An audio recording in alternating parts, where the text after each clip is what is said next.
We have a somewhat complicated image here, but it is talking about all three different types of zones, let's say, that we can have when tectonic plates move.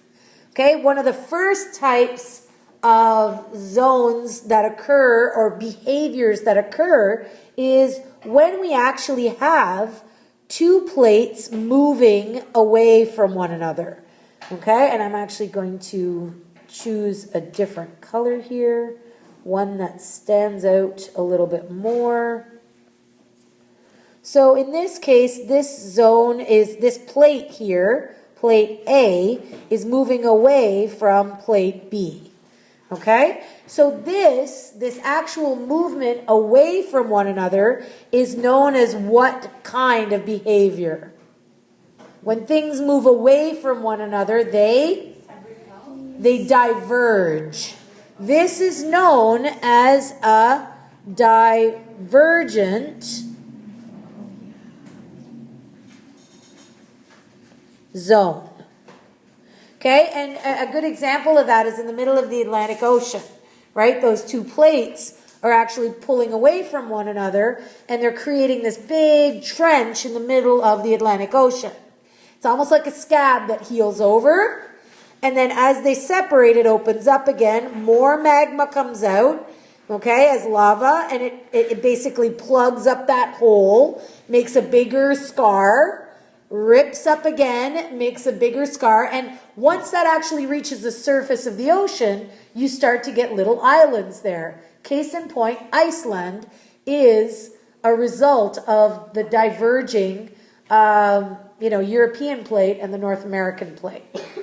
Another example of what you get here is when one plate, so in this case plate B, right? So here's plate B and this is plate C. When plate B and plate C come head to head, it causes plate B to actually slide under plate C because plate C is really thick. It's not going to give.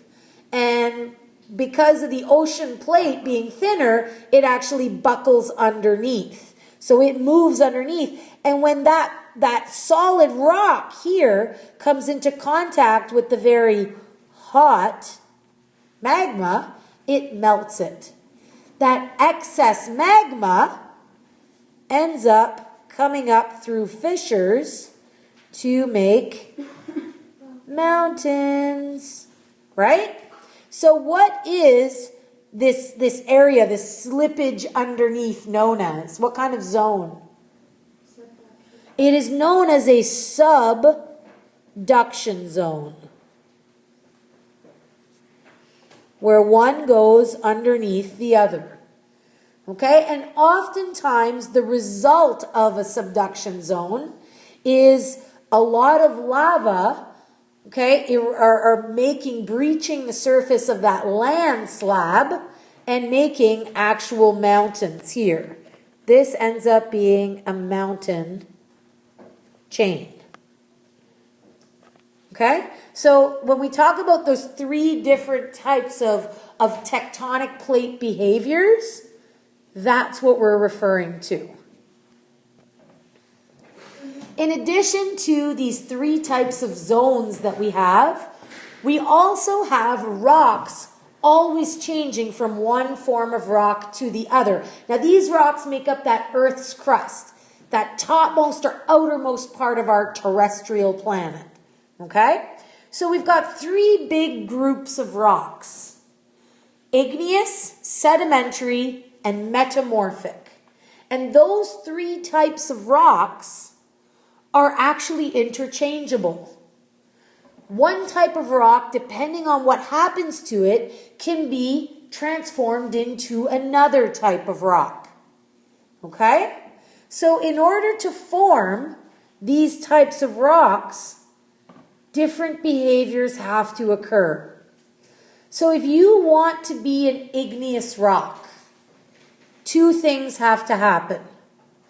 Okay? And igneous rocks are usually really solid, Okay, they don't have technically much of a pattern to them. They basically are magma. Okay, so that's magma, melted rock. And it has to cool slowly. Igneous rock is also usually very hard. So sedimentary rock and metamorphic rock that melts because it's close to the bottom of the mantle. Okay, it doesn't matter what kind of rock it was before. If it's allowed to melt fully and then cool slowly, the minerals in the rock will actually rearrange themselves to form these really strong patterns. Igneous rock is very strong. Okay? Sedimentary rock, on the other hand, sedimentary rock is quite soft. It's still, harder than, let's say, Play-Doh, but of the three types of rocks, it's usually the softest. It's the easiest to break, let's say. Sedimentary rock happens from the other two types of rock through erosion. Okay, the other two types of rock are exposed to erosion, whether it's ocean or water erosion, wind erosion. Okay, roots from trees can cause erosion. Pollution, so chemical erosion, can break away rocks and minerals. And what ends up happening is these little bits get broken away and they actually form these layers of rock. So one layer will actually settle on the ground here. Okay, so there's one layer will actually settle down. And then a slightly different layer will come on top of it. And then a slightly, many years later, another layer will come on top of it. And then another layer. And then, I don't know. Do you see where I'm going with this? It's layer upon layer upon layer. And the layers are pretty horizontal. Okay? There's no real pattern to them. They're pretty straight away. So erosion has to happen. And basically layers, and we're talking flat layers, are formed. They're stacked one on top of the other on top of the other.